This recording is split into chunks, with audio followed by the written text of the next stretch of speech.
Bonjour et bienvenue. Vous écoutez l'épisode 61 de Quinoa, le podcast qui sème les graines d'une vie plus saine.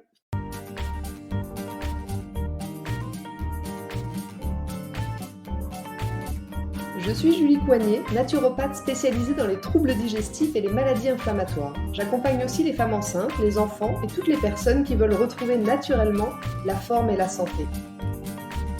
Ma mission à travers ce podcast est de vous aider à adopter de nouvelles habitudes de vie plus saines et équilibrées. Chaque semaine, le jeudi, je vous propose de parler de bien-être, forme et santé naturelle de façon simple et positive pour vous aider à reprendre votre santé en main. Dans ce 61e épisode de Quinoa, nous allons parler du bonheur au travail.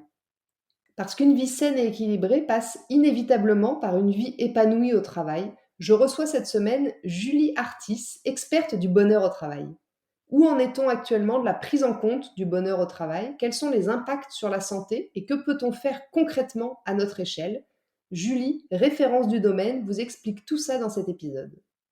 Mais avant d'entrer dans le vif du sujet, j'ai deux choses importantes à vous dire. Tout d'abord, comme chaque semaine, je voudrais remercier très sincèrement celles et ceux qui prennent quelques minutes de leur temps pour me laisser des petites étoiles et un commentaire sur iTunes.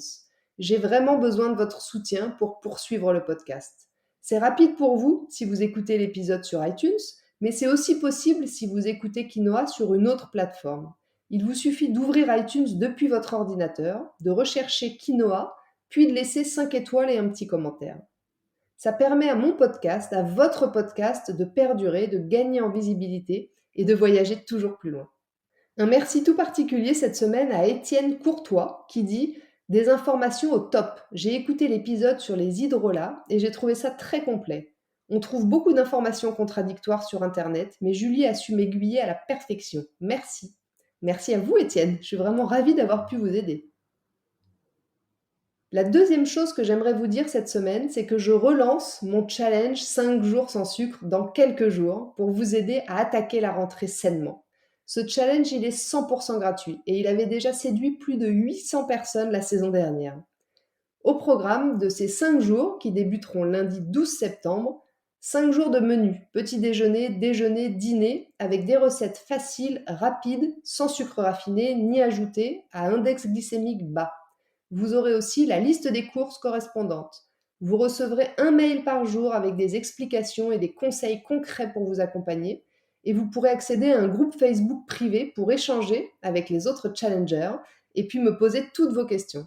Alors si vous avez envie de commencer l'année en pleine forme, de relever le défi, il vous suffit de vous inscrire sur mon site, onglet Challenge de rentrée, et de bien vérifier, surtout c'est important, que vous recevez le mail de confirmation pour être sûr de recevoir les mails suivants. Maintenant c'est à vous, il n'y a plus qu'à.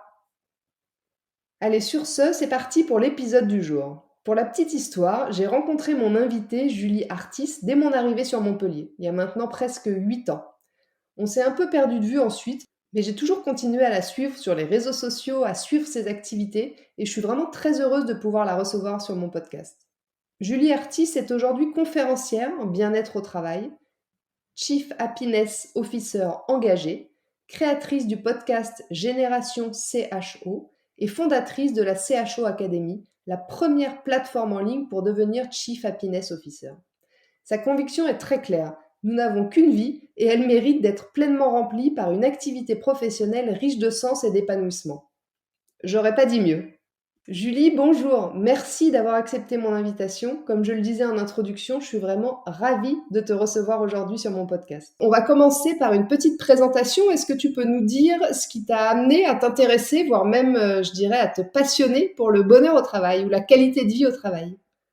Oui, alors bonjour Julie et merci de me recevoir sur le podcast. Je suis ravie de pouvoir échanger avec toi sur ce sujet du bien-être au travail qui m'anime beaucoup. Alors pour me présenter brièvement, moi je suis facilitatrice en bien-être au travail. Donc concrètement, en fait, je viens faire des ateliers, des conférences en entreprise pour éveiller les salariés à tous les leviers qui nous permettent de nous épanouir au travail en leur faisant prendre conscience que surtout on a d'autres choix que de subir un quotidien professionnel qui ne nous convient pas et qu'il y a plein de leviers à notre disposition au niveau individuel et collectif pour améliorer notre qualité de vie. Puis je suis aussi très engagée sur la fonction de Chief Happiness Officer qui est l'équivalent de responsable de qualité de vie au travail, qui est pour moi une personne essentielle dans les organisations pour impulser cette démarche qualité de vie au travail. Et donc, j'ai un podcast aussi qui s'appelle Génération CHO, qui a pour but de donner la parole à des personnes très inspirantes sur cette notion de QVT, de Chief Happiness Officer, et de faire prendre conscience qu'il y a plein de façons en fait d'œuvrer sur ce sujet-là,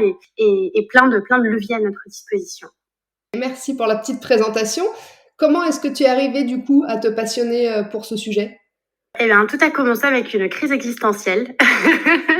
Généralement, faut toucher le fond pour pour arriver à prendre conscience de certaines choses. Alors, c'était pas une crise existentielle profonde, mais c'est vrai que il y a une dizaine d'années, je me suis pas mal questionnée sur la vie. C'était quoi le bonheur ? Est-ce que j'étais vraiment heureuse dans ce que je vivais ? J'avais un travail qui était super, dans lequel je m'accomplissais énormément. J'étais responsable marketing à l'époque. J'avais un patron qui était génial. J'adorais mes collègues de travail, mais mine de rien, il me manquait quelque chose. Et puis, je me suis demandé si il n'y a pas des moyens de développer son bonheur dans la vie d'abord. Et puis après, je me suis dit, au vu de tout le temps qu'on passe à son travail, ce serait quand même aussi intéressant qu'on se demande si le bonheur dans le travail, il est possible. Et donc, petit à petit, voilà, j'ai commencé à creuser ce sujet-là. Donc, à l'époque, j'avais créé un blog, alors qui existe toujours, sur lequel je n'écris plus, mais j'avais créé un blog où justement je partageais un petit peu toutes mes réflexions sur ce sujet-là. Et puis un jour, je suivais les activités d'une association qui commençait à monter, qui s'appelle la Fabrique Spinoza, et qui lançait pour la première fois une formation qui s'intitulait Devenir acteur du bonheur dans son organisation. Alors là, je me suis dit, c'est pas possible, les planètes sont alignées, il faut que j'en parle à mon patron. Je lui ai dit, je veux me former, je veux qu'on crée plus de bonheur dans l'organisation, même si c'était déjà on avait un chouette environnement de travail. Et donc, bah voilà, il m'a dit banco, il m'a fait confiance sur ce sujet, il m'a aussi soutenu et laissé carte blanche sur toutes les actions de qualité de vie au travail. On a déjà d'ailleurs fait de la stratégie du bonheur au travail, une vraie stratégie d'entreprise, donc ça c'était super. Et donc c'est comme ça que je me suis lancée sur le sujet du Chief Happiness Officer, et passionnée par le sujet. Et puis après des 8-9 ans de marketing, j'ai choisi de laisser un petit peu le marketing pour m'engager à 100% sur ce sujet. Donc, je suis à mon compte là-dessus depuis un peu plus de 4 ans maintenant. Super, ouais. C'est une belle histoire, un beau cheminement.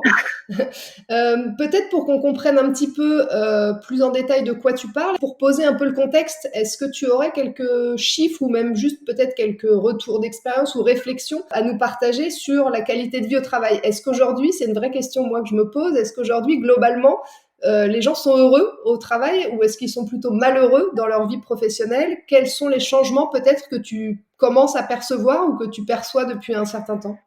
Alors, il y a un vrai paradoxe dans cette question-là par rapport à tout ce qu'on a vécu avec la crise sanitaire. La crise, elle est venue un peu redéfinir les règles justement de notre façon de vivre le travail, du rapport au travail. Et le paradoxe, en fait, c'est que elle a fait émerger justement cette importance de prendre soin de la santé des collaborateurs, parce qu'on s'est rendu compte que finalement, si les personnes n'étaient pas en bonne santé physique et mentale, une entreprise, une organisation ne pouvait pas fonctionner correctement. Et du coup, le paradoxe, c'est que à côté de ça, il y a quand même une détresse psychologique qui est grandissante. Je crois que la dernière étude qui avait été publiée par Malakoff Humanis disait qu'il y avait plus de 41% de personnes qui étaient en détresse psychologique après la crise, donc c'est assez conséquent. Et le nombre de burn-out, il a été multiplié par 3 depuis la crise sanitaire. Donc il y a une détresse psychologique qui est grandissante, il y a un véritable enjeu de prévention sur la santé mentale des personnes. Et donc voilà, il y a cette espèce de contradiction où on sait que maintenant, aujourd'hui, la qualité de vie au travail, c'est essentiel.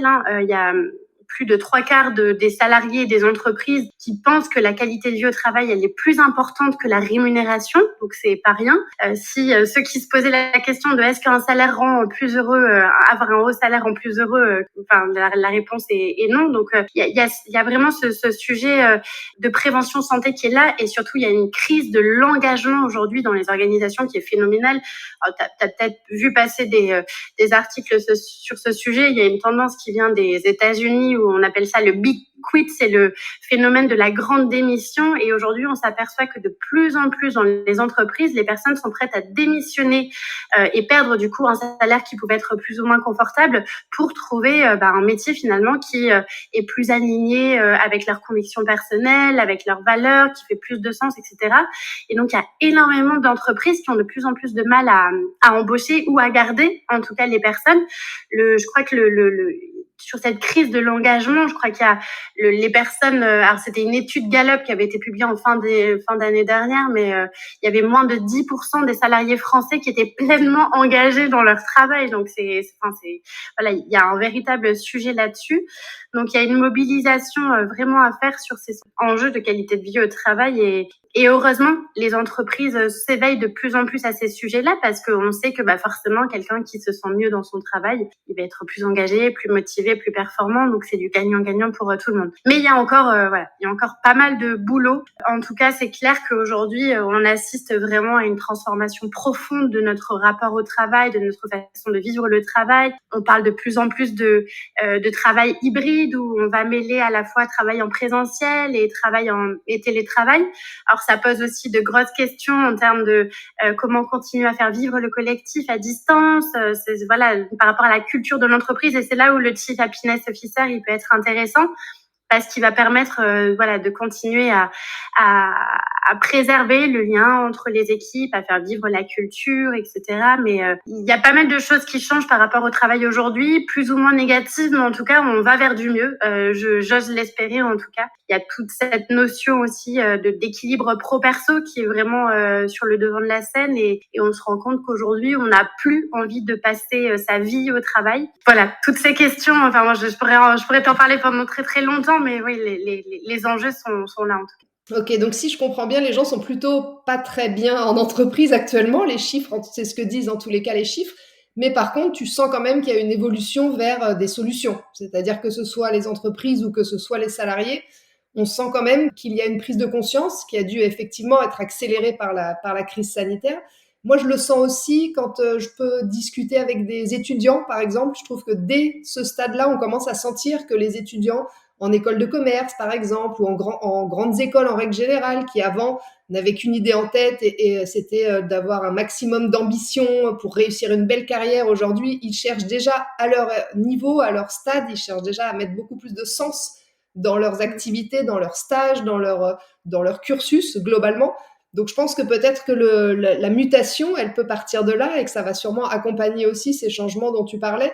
Mais c'est intéressant ce que tu dis. C'est vrai que les jeunes, ils ont aussi contribué à changer l'entreprise telle qu'elle était conçue, parce qu'effectivement, ils ont des envies, des besoins très très forts de reconnaissance, de sens, de pouvoir contribuer à quelque chose de plus grand. Et aujourd'hui, comme je le disais tout à l'heure, la rémunération, elle intervient qu'en seconde partie, tu vois. Et si les organisations, du coup, elles s'adaptent pas à ces nouveaux besoins, à ces nouvelles attentes des jeunes générations, en fait, elles pourront pas recruter ou en tout cas les garder de façon pérenne. Ouais. Donc c'est tout ça. Ouais, ça commence à créer de jolies choses quand même dans les organisations parce qu'on se rend compte que il faut revenir à du bon sens et des choses simples comme accorder la confiance aux personnes, donner de la reconnaissance et c'est pas plus compliqué qu'un merci parfois. Enfin voilà, donc ça fait se poser les bonnes questions. Oui, c'est ça. De toute manière, c'est pour du positif en fait tout ce qui est en train de se passer, pour peut-être aussi un peu plus de considération parce que pendant une époque, les salariés d'entreprise n'ont pas été forcément très considérés. Donc c'est comme tu dis un retour aux belles valeurs et au bon sens, mais ça prend un peu de temps. On comprend d'autant mieux l'impact de tout ce que tu fais et puis l'intérêt de mettre cette qualité de vie au travail un peu au centre des organisations. Est-ce que tu as quelques exemples? Peut-être tu parlais tout à l'heure de burn-out, mais est-ce que tu peux peut-être nous donner quelques exemples qui vont parler forcément aux gens qui nous écoutent sur les retentissements que peuvent avoir cette mauvaise santé, cette mauvaise qualité de vie au travail sur la santé justement ou sur le bien-être? Oui, alors forcément, si on prend pas soin de sa qualité de vie au travail, à terme, ça peut mener au burn-out. Mais avant ça, il faut être très vigilant sur les signes avant-coureurs. Alors, une crise de sens, typiquement. Alors, on parle beaucoup de burn-out, mais il y a aussi le burn-out et le bore-out. Pour ceux qui aiment pas les anglicismes, désolé, mais la perte de sens et le manque d'intérêt à son travail, ça, c'est des ingrédients de mal-être au travail qui sont très très forts. Donc, déjà, si pour ceux qui nous écoutent, peut-être vous commencez à vous questionner sur quel est l'intérêt de ce que je fais, est-ce que ça a vraiment du sens, ça peut être voilà des choses sur lesquelles ça va être intéressant de réfléchir et de vous demander peut-être est-ce que à ma mesure, parce que il faut aussi tenir compte du fait que sur la qualité de vie au travail, il y a des choses sur lesquelles on a le contrôle et du coup qu'on va pouvoir modifier, mais il y a aussi des éléments qui sont du fait de l'entreprise sur lesquels on aura un peu moins de marge de manœuvre. Donc déjà l'idée c'est à titre individuel, est-ce que déjà j'ai la sensation de pouvoir un petit peu influer sur la façon dont je vis le travail aujourd'hui? Si je manque de sens ou d'intérêt à ce que je fais, est-ce que peut-être je pourrais pas poser davantage d'objectifs sur mes missions, peut-être essayer de travailler sur des choses qui me font vibrer ou qui me motivent davantage? Est-ce que peut-être j'ai la possibilité de parler de ça aussi avec mon manager pour voir si je peux faire évoluer mon travail pour qu'il me donne envie de m'engager davantage? Peut-être ça, c'est sur le côté un petit peu bien-être psychologique. Après, il y a toute la question de prévention de la santé physique aussi. Alors, on sait que, par exemple, le télétravail, ça a été un fléau par rapport à notre corps sur tout ce qui est posture physique. Aujourd'hui, on parle énormément de troubles musculo-squelettiques, qui est une des premières causes d'arrêt au travail. Donc, ça peut être aussi hyper intéressant de s'observer dans notre façon d'être à notre bureau. Est-ce qu'on a la bonne posture? Est-ce qu'on a les bonnes conditions matérielles aussi pour bien travailler? Est-ce que je bouge suffisamment? Est-ce que je m'accorde du temps de repos dans mon travail? D'ailleurs, c'est plus on a un planning qui est corsé, chargé, plus on a une charge mentale intense, et plus c'est justement là où il faut ralentir. Je crois que il y a une citation, alors j'ai plus l'auteur en tête, mais qui dit tous les jours j'ai besoin de méditer au moins une demi-heure, et quand mon planning est encore plus chargé, alors là je sens que j'ai besoin de méditer 1 heure. En fait, c'est une citation que je dis tout le temps. C'est rigolo que tu en parles oui, parce que tu connais peut-être mieux que non. moi, Alors, je sais pas si je la connais mieux. Je connais pas l'auteur non plus. Mais moi, la manière dont je l'exprime, c'est je vous conseille de méditer au moins 10 minutes par jour. Et si vous n'avez pas le temps de méditer 10 minutes par jour, je vous conseille de méditer 30 minutes. C'est exactement la même chose, mais c'est marrant parce que je l'ai rarement entendu cette citation. C'est drôle que tu en parles. Excuse-moi, du coup je t'ai coupé. Est-ce qu'il y a d'autres signes avant-coureurs peut-être dont qui pourraient nous alerter sur le fait que justement on n'est pas dans la bonne direction, on n'est pas sur le bon chemin? Déjà, c'est quand on sent que le matin on se réveille et qu'on ne sait pas pourquoi on se lève et pourquoi on va au travail, c'est que là il y a une problématique de sens. J'aime bien travailler sur le grand pourquoi, le big why. Alors peut-être ceux qui veulent la référence de Simon Sinek, pour moi c'est un peu la base sur ce sujet. Donc déjà, si vous vous demandez pourquoi vous allez travailler le matin, il y a peut-être des questions à se poser. Fatigue chronique aussi, ça c'est des choses qui reviennent énormément. Le stress, alors la problématique du stress, c'est qu'aujourd'hui en fait le stress il est devenu et moi parfois ça me fait dresser les poils, parce qu'en fait il est tellement présent dans notre quotidien, le stress, et qu'on pense que c'est normal de vivre, d'avoir des quotidiens qui sont stressants. On pense que c'est devenu la normalité.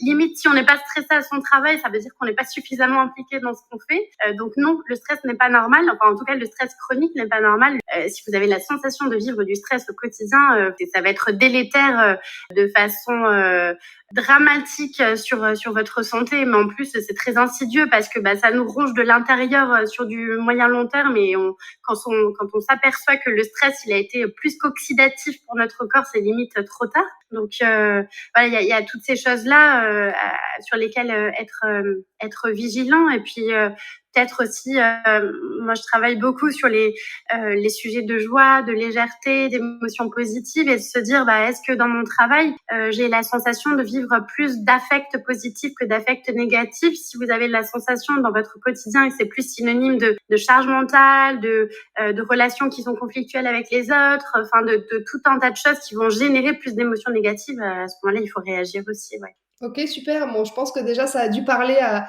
pas mal de personnes, ce que tu as dit. En tous les cas, moi, c'est ce que je retrouve aussi beaucoup en consultation. Des gens qui pensent que c'est normal d'avoir du stress et que de toute manière, qu'est-ce qu'ils peuvent bien faire de plus ou de différent, parce que c'est comme ça, quand on travaille, qu'on a des enfants et qu'on a une vie active, et forcément, on subit le stress. Je suis d'accord avec toi sur le fait que ce soit pas une fatalité. Est-ce que peut-être maintenant, pour conclure, est-ce que tu peux, c'est peut-être ce que les gens attendent aussi le plus maintenant, est-ce que tu peux nous dire comment devenir ou comment peut-être redevenir acteur de sa qualité de vie au travail? Par où on peut commencer? Qu'est-ce qu'on peut faire concrètement en fait pour essayer d'aller mieux, si on a bien conscience aujourd'hui que on est en train de dépérir? Oui, Alors, même avant d'avoir conscience de dépérir, peut-être de se dire que même si ça va bien, je peux toujours faire en sorte d'améliorer les choses. Et pour moi, il y a une des premières choses à faire, c'est d'apprendre à bien se connaître. Pour moi, c'est vraiment le postulat de base. Si je me connais bien, si je connais mes modes de fonctionnement, si je sais quelles sont mes valeurs, si j'arrive à identifier mes besoins, si j'arrive à identifier mes émotions, je vais forcément vivre une vie professionnelle et même vie globale beaucoup plus alignée. Donc c'est vrai que la première démarche, ce serait ça, c'est de travailler sur soi, de se dire est-ce que j'arrive bien à identifier ce dont j'ai besoin au travail pour me sentir bien, parce que mes ingrédients à moi ne seront pas les mêmes que toi. Est-ce que je suis claire avec mes valeurs? Moi, par exemple, je sais que j'ai des valeurs d'authenticité, de liberté qui sont très très fortes. Donc, comment ces valeurs-là, je peux les mettre aussi en action dans mon quotidien? Valeurs de liberté, tu vois, typiquement, je sais que je suis à mon compte pour une raison majeure, c'est d'être maître de mon emploi du temps. Et donc ça fait écho avec ma valeur de liberté. L'authenticité, c'est parce que j'aspire à avoir quotidiennement des échanges avec les gens. C'est ça qui me nourrit. Et donc forcément, ces échanges, il faut qu'ils soient authentiques. Donc à partir de ça, voilà, si vous arrivez à mettre le doigt sur ses valeurs, ses besoins, les émotions, on parle beaucoup d'intelligence émotionnelle. Ça arrive beaucoup dans les entreprises et ça, c'est fantastique. Donc voilà, peut-être apprendre à se connaître et puis aussi apprendre à apprécier les moments positifs parce qu'il y en a toujours. En France, j'ai l'impression qu'on a aussi une tendance très râleur à voir que ce qui fonctionne pas. Et du coup, c'est bien d'un côté d'identifier ce qui fonctionne pas pour pouvoir l'améliorer, mais il y a aussi plein de choses qui fonctionnent bien. Donc, voir un petit peu le positif de ce qu'on vit aussi, c'est important. Et puis peut-être, je le disais tout à l'heure, peut-être sur les questions de sens au travail, de se fixer des objectifs qui sont clairs, de savoir pourquoi on fait ce qu'on fait, dans l'intention qu'on mettra après dans son travail, ça va totalement modifier les choses. Donc, parfois, on sait qu'on perd un peu la clarté de ses objectifs au travail et pourtant, c'est une des bases pour être engagé et motivé dans son travail. Donc voilà, s'il y avait quelques premières pistes, des petits pas à mettre en œuvre, ce serait ça. Ok, super, merci. Et alors, je me demande aussi quels pourraient être les premiers pas qu'on pourrait mettre en œuvre au sein de l'entreprise. C'est-à-dire que là, tu nous parles d'un travail sur soi que je trouve évidemment bien sûr indispensable pour comprendre où on veut aller, quel sens on veut donner à sa vie, comment être aligné. Mais qu'est-ce qu'on pourrait faire si on écoute cet épisode, on se dit elle est géniale cette Julie, encore une Julie. J'aimerais bien moi faire des choses au sein de mon entreprise. J'ai compris qui j'étais. Je sais un peu où je voudrais aller, mais aujourd'hui, je suis coincée dans mon métier. Est-ce que je peux mettre en œuvre des choses déjà auprès de ma hiérarchie? Est-ce que je peux proposer peut-être à mon manager de te faire venir? Comment est-ce que ça peut se passer à ce niveau-là? Déjà, la première chose, si vous avez envie d'ouvrir le débat, c'est de poser la question et de peut-être réunir les personnes, faire une espèce de débat un peu thématique en se posant la question de comment on pourrait faire pour mieux vivre le travail ensemble. Et on se rendrait compte déjà que les perceptions sont totalement différentes d'une personne à l'autre. Donc déjà, d'ouvrir le sujet et de libérer la parole par rapport à ça en donnant justement la parole aux collaborateurs pour leur permettre de partager ce qu'ils ont envie de vivre véritablement dans le travail. Ça peut être une bonne première chose. Ensuite, c'est essentiel, à mon sens, avant de développer une démarche qualité de vie au travail, de travailler sur un petit peu tous les dysfonctionnements, les irritants, ce qui nous empêche de faire notre travail dans de bonnes conditions. Donc déjà, se poser la question de qu'est-ce qui dysfonctionne pour pouvoir l'améliorer, qu'est-ce qui va bien pour pouvoir le développer encore plus. Et puis, peut-être après, moi, je crois beaucoup au pouvoir des rituels dans notre vie pro et perso et peut-être dans l'entreprise, de commencer à ritualiser des moments où on va par exemple célébrer les succès ensemble, partager de la reconnaissance. Alors, ce qui se fait beaucoup sur la reconnaissance, c'est par exemple de faire un grand mur de gratitude au tableau noir et de régulièrement aller écrire un merci pour un service rendu, etc. Ça, c'est des petites choses toutes simples. Puis véritablement, je pense que c'est important d'engager toutes les personnes dans une organisation sur ce sujet, mais vraiment comme première question, peut-être se poser la question de qu'est-ce qu'on peut faire ensemble pour mieux vivre le travail et de prendre des décisions qui sont collectives. Ça, ce serait une première piste et puis après, ça laisse le champ ouvert à tout un tas de solutions qui seront surtout amenées par les collaborateurs en fait. Ok, super, merci. Ça me paraît donner vraiment des bonnes idées, des pistes pour des gens qui sont peut-être un peu englués dans leur travail aujourd'hui, qui savent pas trop comment retrouver la lumière. Donc, si je résume, je dirais dans un premier temps, essayer de faire un travail sur soi pour mieux comprendre comment être aligné avec son chemin de vie. Et puis, deuxièmement, essayer peut-être d'ouvrir le débat au sein de son entreprise pour faire avancer les choses ensemble. Il n'y a pas de solution miracle. Les solutions, vous les trouverez ensemble, en fait, avec le collectif. Ce qu'il faut garder en tête, c'est que on a tous un impact déjà sur nous, sur notre façon de vivre, notre façon de percevoir les choses. Ça a un impact sur nous, sur notre corps, sur notre santé. Puis on a aussi un impact sur les autres, sur la façon dont on échange avec eux. Et l'idée, c'est de se dire peut-être comment je peux faire de mon mieux pour avoir le plus d'impact positif sur moi et puis aussi sur les autres. Et je pense que ça, ce sera déjà pas rien pour contribuer à un monde de demain un peu plus positif. Ça marche. Voilà. Merci beaucoup. Merci Julie pour tes conseils précieux qui, je pense, en ce mois de septembre de rentrée, devraient semer des petites graines chez beaucoup de nos auditeurs. Voilà, sur ce, l'épisode 61 de Quinoa touche à sa fin. Je vous remercie de m'avoir écouté jusqu'ici. J'espère vraiment qu'il vous a plu et qu'il vous aura donné envie de reprendre votre bonheur au travail en main. Si vous pensez que ce sujet peut intéresser certains de vos amis, n'hésitez pas à leur transférer ou à le partager sur vos réseaux sociaux. Je vous invite également à vous abonner à ma newsletter pour ne rater aucun épisode du podcast, mais aussi pour suivre mon actualité et profiter de conseils exclusifs chaque semaine directement dans votre boîte mail.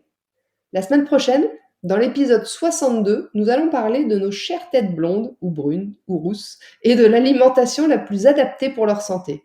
Et je vous éclairerai entre autres sur les erreurs courantes à éviter.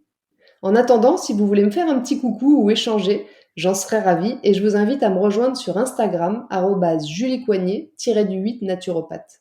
Et n'oubliez pas, comme le disait très bien l'abbé Pierre, il ne faut pas attendre d'être parfait pour commencer quelque chose de bien. À bientôt!